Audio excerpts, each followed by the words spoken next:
दर्शकों, आपका हार्दिक स्वागत है। आज हम पहुंचे हैं द्वारका विधानसभा क्षेत्र के वार्ड नंबर 117 डाबडी।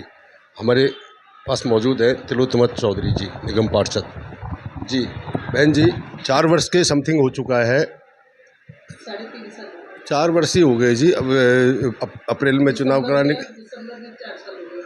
जी। तो अब तक क्षेत्र का क्या विकास हुआ, कितना नहीं हुआ, और बरसात के टाइम पे आपके नाले नालियों का क्या? ऐसा है कि हमारे इस समय एमसीडी में दिल्ली सरकार की तरफ से तो हमें कोई हेल्प मिल नहीं रही, लेकिन जो हमारा एमसीडी का काम है, हमने बरसात से पहले मोहन नगर वगैरह या जहाँ से सिंडिकेट से कंप्लेंट आई, हमने जीटी वगैरह सब साफ़ करा दिए ताकि पानी ना भरे। और हमारे पूर्व विधायक विनय मिश्रा जी ने बहुत काम कराया था, लगभग सब जगह शिवर का वो डलवा दिया था पाइपलाइन। तो लगभग 99% एरिया हमारा ऐसा है जहाँ जल भराव की स्थिति नहीं है, और कोई हमारे एमसीडी का नाला हमारे क्षेत्र में ऑन रिकॉर्ड है नहीं। तो जो भी दिक्कतें आती हैं थोड़ी बहुत, वो जल बोर्ड की तरफ से आती हैं। जल बोर्ड का पानी जहाँ पर उनका शीवर भर जाता है, तो वो विधायक के अंडर काम है, और लेकिन उस कामों में भी शिकायतें बहुत ज़्यादा नहीं हैं। और हमने अपनी तरफ से अपनी जीटी को साफ़ करवाना, क्षेत्र में साफ़ सफाई पे बराबर सबसे ज़्यादा ध्यान रखते हैं। और लाइटनिंग व्यवस्था जो हमारी एमसीडी की है, वो हम समय समय पर, अभी भी हमारा 0 कंप्लेंट चल रहा है। डेली हम लोग इस चीज़ को देखते हैं कि क्षेत्र में कोई लाइट कहीं अंधेरा ना हो, डार्क पॉइंट ना हो, जहां हमारी बच्चियों की, हमारे बुज़ुर्गों को दिक्कत ना हो। तो वो हम समय समय पे ठीक कराते रहते हैं। और बाकी अपने फंड से लाइटें भी मंगवा के लगभग काफ़ी लाइटें हमने क्षेत्र में लगवाई हैं। और इस बार भी जो फंड मिला है उसमें भी 5 लाख की लाइटें दी हैं ताकि डार्क स्पॉट ना रहें।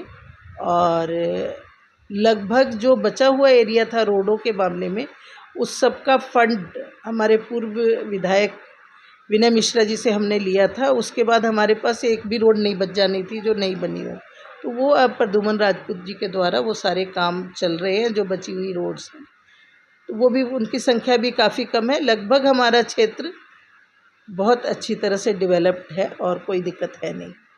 दिल्ली सरकार ने जो मास्टर प्लान घोषित किया है, दिल्ली के अंदर ओ जोन भी किया है, मास्टर प्लान भी किया है, जगह जगह मकान तोड़े जा रहे हैं, कहना से लोग 20-20 वर्ष से रह रहे हैं उन मकानों में। क्या कहना चाहते हैं उनके बारे में? बीजेपी हमेशा गरीबों की दुश्मन रही है, गरीबों के रोज़गार की दुश्मन रही है।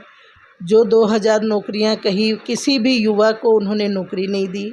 शिक्षा के मामले में फेल है, पेपर लीक हो रहे हैं नीट के, उसके लिए हमारे बहुत से बच्चे धरने पे, जंतर मंतर पे बैठे हैं, उनकी सुध नहीं ली जा रही।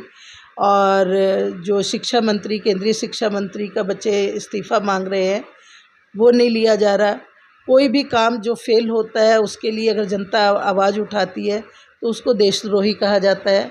तो इस तरह से जनता के मामले में, जनता के विचार से तो ये सरकार फेल होती नज़र आ रही है।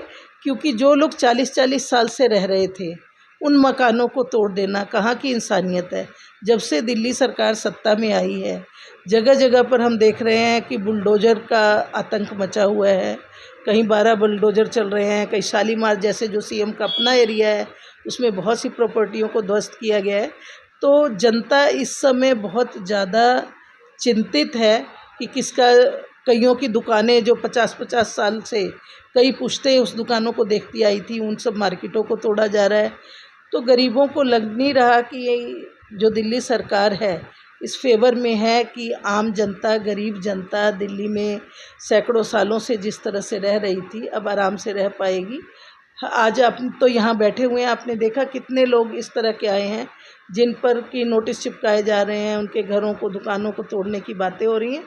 तो ये अच्छा नहीं है। अब कोई भी सरकार जनता के लिए होती है, संविधान के लिए, जनता के द्वारा चुनी जाती है।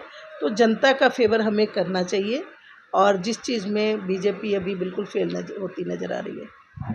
क्या लगता है आपको, जो आम आदमी पार्टी के नेता और पार्टी में विलय कर रहे हैं, चुनाव का टाइम नज़दीक है, किस लिए कर रहे हैं? कारण क्या है? उनके ऊपर क्या दबाव है, या कोई राजनीति है, क्या है?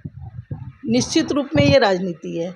अगर कांग्रेस से जिन लोगों को, नेताओं को बीजेपी कहती है कि ये नेता जो है चोर है, ये नेता ने इतने करोड़ों का घोटाला किया है, अगले समय में वो बीजेपी ज्वाइन कर लेता है तो सारे घोटाले अगले दिन ही बंद हो जाते हैं। तो अपना सीबीआई और ईडी का डर दिखा के हमारे जो सांसदों को तोड़ा गया, वो निश्चित रूप में वो सब कट्टर हमारी पार्टी के समर्थक थे, मजबूत थे, लेकिन किस तरह का भय दिखा के, किस तरह का लालच दिखा के बीजेपी हमारी ही नहीं बल्कि अन्य पार्टियों से भी, कांग्रेस से और पार्टियों से भी इन्होंने अपने तोड़फोड़ करके अपनी सरकार को मजबूत करने की कोशिश की है और खाली भय और आतंक दिखा के ये कर रही है, नहीं तो जनता का और अंदर से नेताओं का कोई लगाव नहीं है इस पार्टी से। आगे की क्या रणनीति है आपके वार्ड के लिए, क्या योजना है? देखिए, हमारे वार्ड की योजना का तो हम लोग बहुत सा काम है जो हम अपने पार्कों को बहुत सुंदर करना चाहते हैं, रोडों को सुंदर करना चाहते हैं, सारी रोडों को मेंटेन करना चाहते हैं। पर एमसीडी में बीजेपी की सरकार है, चारों पार्टियों में बीजेपी की सरकार है, तो जो चारों संस्थाओं में जैसे एमपी एमएलए इनका क्या कहते हैं, मेयर इनका, सीएम इनकी, तो उस हिसाब से हमें जो आम आदमी के पार्षद हैं या सभी पार्षदों को फंड नहीं दिया जा रहा। अगर हम हाउस में पास करते हैं कि 2 करोड़ ईयरली फंड मिलना चाहिए, पास तो हो जाता है, लेकिन हाथ क्या आता है, 40 लाख रुपया इस बार आया है। इससे पहले 3 सालों में इन्होंने 25-25 लाख रुपए ईयरली दिया है, जो कि बहुत कम पड़ रहा है हमारे लिए, कि जिसमें हमें रोडों की मेंटेनेंस के लिए गिट्टियाँ मंगवाएं, लाइटें मंगवाएं, पार्कों को सौंदर्यकरण करें, इस सब चीज़ों के लिए हमारे पास फ़ंड की उपलब्धता बहुत कम है। पहले जब हम पार्षद होते थे तो हमारे को बहुत अच्छा फ़ंड मिलता था, 2 करोड़ साल का मिलता था, जिससे कि हम अपने क्षेत्र की सारी जो टूटी फूटी रोड्स हैं खुद भी मेंटेन कराते थे और नई जो लोगों को दिक्कत आती थी उन रोडों को भी बनवाते थे। लेकिन अब हमें काम करने में इस बार दिक्कत आ रही है फ़ंड की कमी की वजह से। धन्यवाद। जय हिंद, जय भारत। दर्शकों में बताना चाहता हूं कि सरकार अगर एक नज़र से देखे तो क्षेत्र में विकास की कोई कमी नहीं रहती, पर